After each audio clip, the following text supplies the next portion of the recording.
नमस्कार, मैं रवीश कुमार। कभी आपने सोचा है कि फुटपाथ पर हर वो चीज क्यों मिलती है जो मॉल या शोरूम में मिलती है? बिजनेस अखबारों में इन पर कोई लेख नहीं मिलता, ना कोई ऐसा एक्सपर्ट है जो नियमित रूप से इन विषयों पर लिखता है।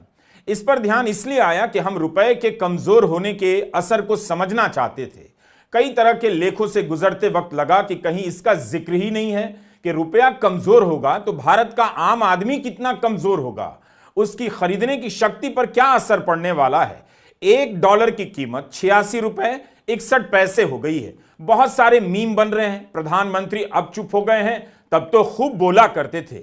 लेकिन इसका जिक्र भी तो आना चाहिए कि आम आदमी, मिडिल क्लास क्यों चुप है? क्या वह अपनी हालत नहीं देख रहा? उसकी हालत में जो गिरावट आ रही है नहीं समझ पा रहा? क्या उसे पता चल रहा है कि इतनी मेहनत करने के बाद भी उसकी कमाई क्यों नहीं बढ़ रही है? रिजर्व बैंक चिल्ला चिल्ला कर कह रहा है उपभोग बढ़ाना पड़ेगा, लेकिन बता नहीं रहा कैसे बढ़ाना है। पैसा है किसके पास? क्या जितना पैसा है आम आदमी के पास उससे वह खरीदने पर लुटा सकता है? इन्हीं सवालों पर सोचते हुए हमें इस भीड़ का ध्यान आया, जिसका वीडियो इसी महीने मैंने दिल्ली के सरोजनी नगर मार्केट में रिकॉर्ड किया। इस पतली सी गली में आप ही देखिए कितने लोग हैं। क्या इतनी भीड़ आप किसी मॉल में देखते हैं? कभी कभार को छोड़ दीजिए तो आमतौर पर मॉल खाली ही नजर आते हैं। कभी आपने सोचा कि सरोजनी नगर, गांधी विहार, सदर बाजार जैसे बाजारों में आने वाली ये जो भीड़ है उसकी आर्थिक क्षमता क्या है? इनमें से कई लोग हैं जो सपना मॉल में जाकर देखते हैं, मगर पूरा करते हैं फुटपाथ पर। फुटपाथ पर बिकने वाली इन्हीं चीजों के सहारे वे उपभोक्ता होने का सुख प्राप्त करते हैं। जरूरत और शौक की तमाम चीजें उन्हें यहाँ कम दामों में मिल जाती हैं। इनके ही जीवन का भरोसा नहीं तो इन्होंने भी खरीदी गई सस्ती चीजों के सदा चलने की उम्मीद अब छोड़ दी है। इनकी उम्मीद बस इतनी है कि कोई चीज एक सीजन भर चल जाए, बहुत है। डॉलर मजबूत होता जा रहा है। भारत की मुद्रा एशिया की मुद्राओं में सबसे खराब हालत में है। 2021 और 2022 के साल में भी भारत का रुपया एशिया की मुद्राओं में सबसे खराब प्रदर्शन करने वाला था। इन दिनों एक तर्क दिया जा रहा है कि पाउंड भी तो डॉलर के मुकाबले गिर रहा है, लेकिन भारत के रुपए के कमजोर होने का सही जवाब नहीं लगता, क्योंकि दिसंबर से लेकर अब तक भारत का रुपया डॉलर के मुकाबले 2% तक कमजोर हो गया है। हम आपकी मदद के लिए एक जानकारी और देना चाहते हैं। सिक्किम और गोवा के बाद दिल्ली में प्रति व्यक्ति आय भारत के सभी राज्यों से ज्यादा है। दिल्ली के लोगों की प्रति व्यक्ति आय 4.5 लाख रुपए से अधिक है। पूरे भारत का जो औसत प्रति व्यक्ति आय है उससे डबल है दिल्ली में। इसके बाद भी दिल्ली की हालत बहुत खराब है, इतनी कि यहां 3 पार्टियां महिलाओं के खाते में पैसे डालने का वादा कर रही हैं। आम आदमी पार्टी 2100 रुपए देने की गारंटी दे रही है, तो कांग्रेस और बीजेपी 2500 रुपए प्रति माह। कभी आपने सोचा कि क्या भारत इतना गरीब है कि सिर्फ 2500 रुपए की गारंटी में वोट मिल सकता है? मोदी सरकार के 10 साल का भारत इस हाल में पहुंचा दिया गया है कि 2500 रुपया देकर कोई भी सरकार बना सकता है। राजधानी दिल्ली के लोगों की आर्थिक हालत यहां तक पहुंच गई है कि उन्हें 2500 का सपना दिखाया जा रहा है। इन आर्थिक नीतियों ने लोगों को इतना गरीब कर दिया है कि खाली जेब में भी 10 का नोट सोने की तरह चमक रहा है। डियर दिनेश, 2500 का यह वादा भारत की दुर्दशा की तस्वीर है। अनीता और मालती, तुम भी सुन लो। विश्वगुरु भारत के कैपिटल सिटी की यह हालत है। दिल्ली की करीब 3 करोड़ आबादी में 71 लाख से अधिक महिला वोटर हैं। कभी आपने सोचा था कि आपकी राजधानी इतनी गरीब है?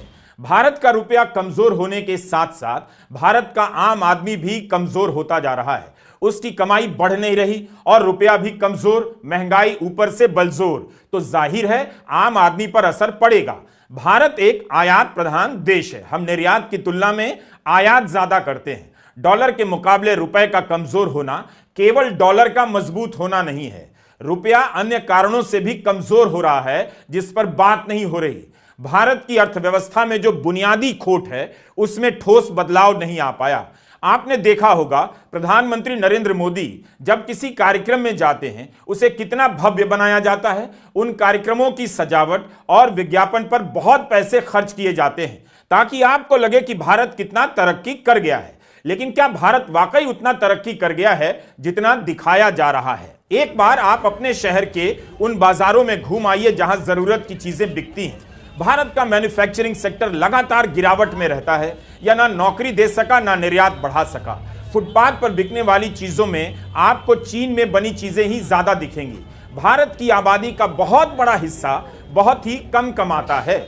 इस देश की हालत यह है कि आप महीने का 25,000 रुपया कमाते हैं तो चोटी के 10% लोगों में आ जाते हैं। पर सोचिए, 25,000 कमाने वाला भी अपनी जरूरत की अच्छी चीजें नहीं खरीद पाता होगा।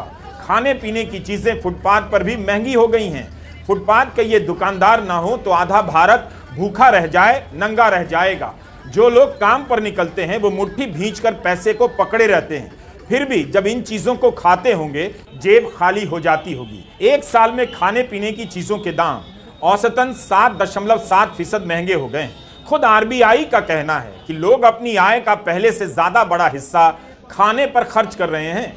केवल रोटी और चावल की बात नहीं, सब्जियों की महंगाई, दाल, दूध, फल, तेल, इन सब के दामों में बढ़ोतरी के चलते होता यह है कि उपभोक्ता धीरे धीरे महंगाई के कारण कमजोर होता जाता है।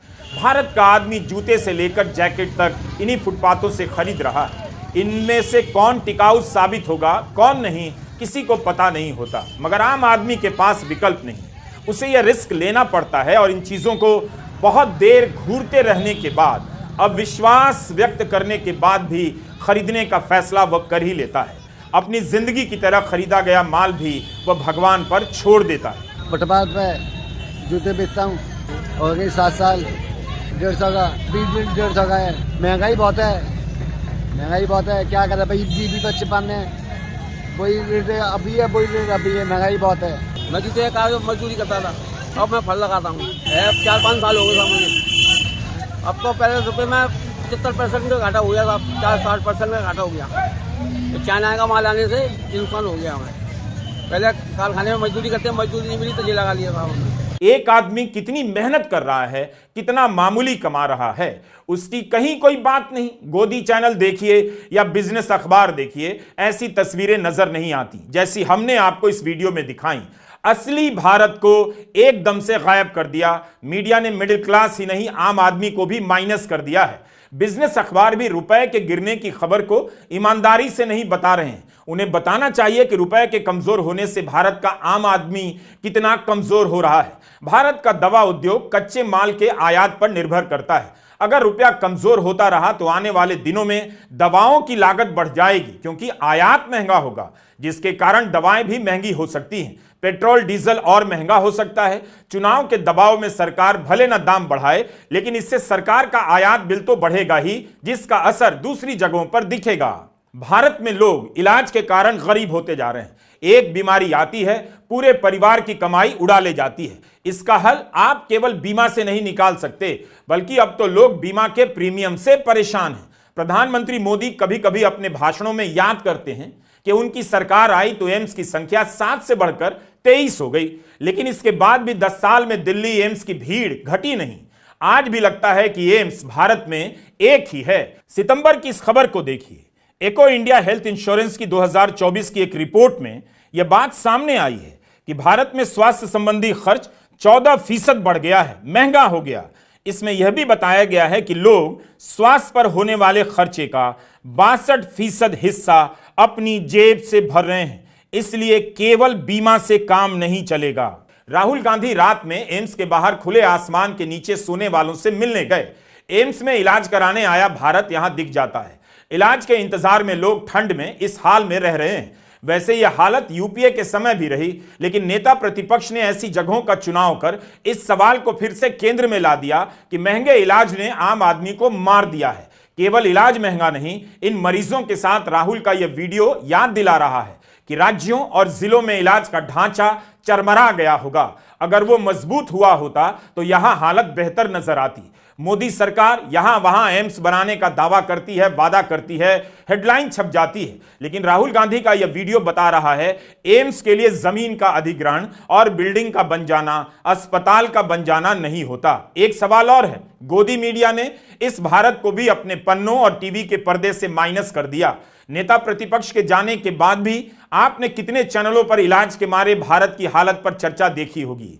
राहुल गांधी ने एम्स के बाहर नरक यह लिखा है। प्रधानमंत्री मोदी कुंभ से लेकर मंदिरों में घूम घूम कर भारत को स्वर्ग बनता दिखा रहे हैं। हम बात रुपए के कमजोर होने की ही कर रहे हैं। डॉलर मजबूत होगा तो उन माता पिता की हालत पतली हो जाएगी जिनके बच्चे विदेशों में पढ़ने गए, उनका डॉलर बिल बढ़ जाएगा। भारत घटिया कॉलेजों का एक महादेश है। हर दिन उच्च शिक्षा का घटियाकरण यहां बढ़ता जा रहा है। मिडिल क्लास मम्मी डैडी और उनके सन्स एंड डॉटर्स दिन भर विदेशी कॉलेजों में एडमिशन का रास्ता खोजने में लगे हैं, बल्कि वे सही काम कर रहे हैं, करना भी यही चाहिए। अगर बाहर नहीं भेजा तो यहां के कॉलेजों में क्या सीखेंगे पता नहीं। इन कॉलेजों में पढ़कर आप आईटी सेल के लायक ही बनेंगे या आईटी सेल चलाने वाली पार्टी के कार्यकर्ता। मेरी बात को उदारता से सुनिएगा और कॉलेजों की हालत को ठीक से देखिएगा। ये वो लोग हैं जो नई शिक्षा नीति के सपनों को ठुकराकर अपने सपनों की अटैची लेकर इंग्लैंड अमेरिका जाने में लगे हैं। बस भारत को उसके हाल पर छोड़कर भारत से भागने वालों को रुपया अभी तंग करेगा, कमजोर होकर उन्हें याद दिलाता रहेगा कि आपने 60 रुपए पर तो हंगामा किया, अब 86 रुपए पर बोलती बंद है, इसलिए इतना तो सहना ही पड़ेगा। सोमवार को डोनाल्ड ट्रंप का शपथ ग्रहण है। इसके बाद जब ट्रंप भारत की चीजों पर आयात शुल्क बढ़ाते हैं, रुपया और कमजोर होगा ही, तो हाहाकार मचेगा। भारत एक आयात प्रधान देश है। हम कितनी ही चीजें आयात करते हैं, अगर उनके दाम बढ़े तो देश में महंगाई की एक और लहर आएगी। इसलिए रुपए के साथ क्या दिक्कत है, इस मुश्किल सवाल को समझना तो पड़ेगा। हमारे लिए भी मुश्किल है, फिर भी हम कोशिश नहीं छोड़ सकते। अरविंद सुब्रमण्यन अर्थशास्त्री हैं, मोदी सरकार के आर्थिक सलाहकार रहे हैं। इन्होंने रुपए को लेकर 3 बड़े बड़े लेख बिजनेस स्टैंडर्ड में लिखे हैं। कहते हैं कि भारत का रुपया तो अभी और गिरेगा, सवाल है कि कितना और गिरेगा। रिजर्व बैंक के अपने हिसाब किताब के अनुसार लगता है रुपए का गिरना जारी रहेगा। अगर अमेरिका ने आयात शुल्क लगा दिया तो यह और भी गिरेगा।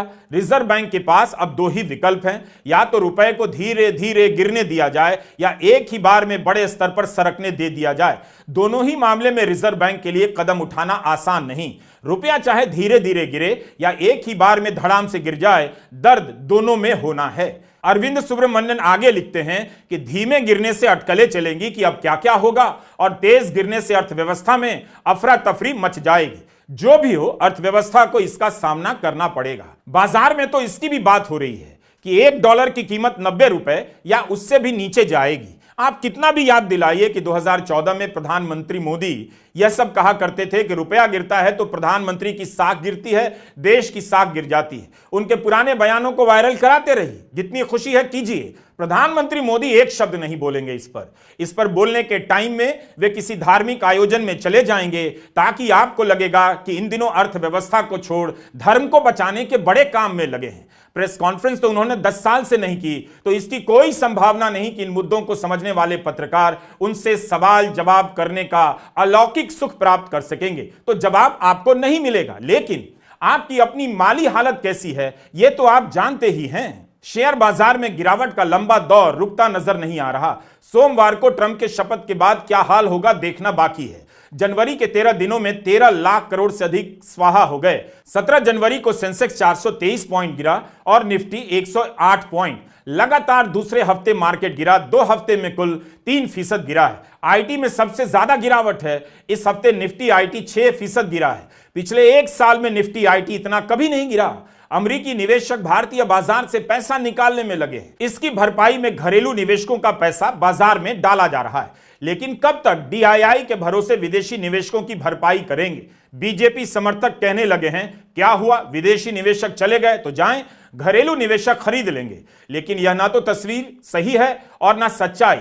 विदेशी निवेशकों का निवेश मायने रखता है। रुपए को बचाने के लिए रिजर्व बैंक डॉलर बेचे जा रहा है। डॉलर बेचने से उसका विदेशी मुद्रा भंडार 10 महीनों में निचले स्तर पर है, सबसे न्यूनतम।